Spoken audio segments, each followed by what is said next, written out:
Extra marital affairs पर एक series चलाई थी जिसमें मैंने तो मतलब एक ही बार में वो तीनों पार्ट्स बनाए, बट 3 पार्ट्स में हमने ये समझाया था कि फर्स्ट, अगर आपका शादी से पहले अफेयर है तो आपको अपनी लाइफ में क्या डिसीजन लेना चाहिए। सेकेंडली, मैंने आपको ये बताया था सेकेंड पार्ट में कि अगर आपका कहीं अफेयर नहीं है और शादी के 8 साल बाद, 10 साल बाद या 15 साल बाद आपकी लाइफ में अगर कोई तीसरा व्यक्ति आता है तो आप इसको कैसे डील करेंगे, क्या डिसीजन होना चाहिए। और फिर थर्ड पार्ट में मैंने आपको बताया कि एक्स्ट्रा मैरिटल अफेयर के केसेस में अगर किसी भी पार्टनर को अपने हस्बैंड या वाइफ की चीटिंग का पता चलता है तो तब आपको क्या डिसीजन लेना चाहिए। तो ये तीनों पार्ट्स अगर आप देखेंगे तो वाकई एक्स्ट्रा मैरिटल अफेयर्स नाम का कलंक आपके जीवन पर कभी नहीं लगेगा।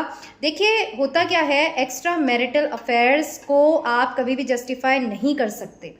एक्स्ट्रा मैरिटल यानी मैरिज से बाहर कोई भी संबंध अगर आपका किसी से है तो वो अनैतिक ही होगा और वो आपकी ज़िंदगी को, लाइफ को, आपके खूबसूरत से घर को तबाह करके रख देगा। तो इसलिए मैं कभी भी एक्स्ट्रा मैरिटल अफेयर्स जैसे शब्द को जस्टिफाई नहीं करूंगी कि प्यार है जी, 1 से हो गया, 2 से हो गया जी। नहीं, इंडिया में बाहर चाहे कुछ भी होता है, देखिए बाहर की संस्कृति से हमें प्रोत्साहित नहीं होना चाहिए, क्योंकि उनकी जो भोगवादी संस्कृति है उसमें आप देख रहे हैं कितना मूल्यों का पतन हो रहा है। वहाँ लोग डिप्रेशन में जा रहे हैं, उनके साथ क्या क्या हो रहा है, तभी वो हमारे भारत की ओर आ रहे हैं, मैरिज के कॉन्सेप्ट में बिलीव कर रहे हैं और हमारे अध्यात्म से उनको सुकून मिल रहा है। और हम क्या कर रहे हैं, हम उनको फॉलो कर रहे हैं। अरे अगर आप उनको फॉलो करते हैं तो देखिए वो सर्कमस्टांसेस वो उनको सफ़र करने पड़ रहे हैं। तो इसलिए जो ये मैरिज का कॉन्सेप्ट हमारी इंडियन सोसाइटी में बनाया गया है वो इसीलिए ताकि ये सोसाइटी जो है वो रहने लायक रहे।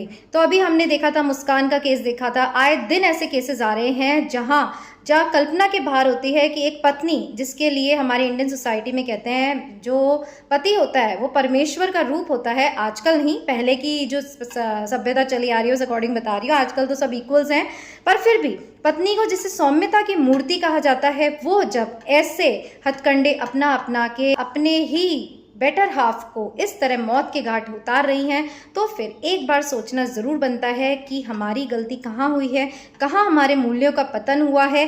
क्या हम देख रहे हैं सोशल मीडिया पर भी, जी हाँ, आप देखेंगे शॉर्ट स्टोरीज देखेंगे, एक्स्ट्रा मैरिटल अफेयर्स उसमें भरे पड़े हैं, जो इसको लाइमलाइट में लाते हैं और इसके हसीन पहलू को बताते हैं। पर अगर आप इसके भयानक पहलू पर गौर नहीं करेंगे तो वाकई आपको कोई नहीं बचा सकता। तो आजकल जो अफेयर्स के कारण ये जो बड़े बड़े केसेस हमारे सामने आ रहे हैं उसका कारण यही है कि हमारी मानसिकता क्या होती जा रही है।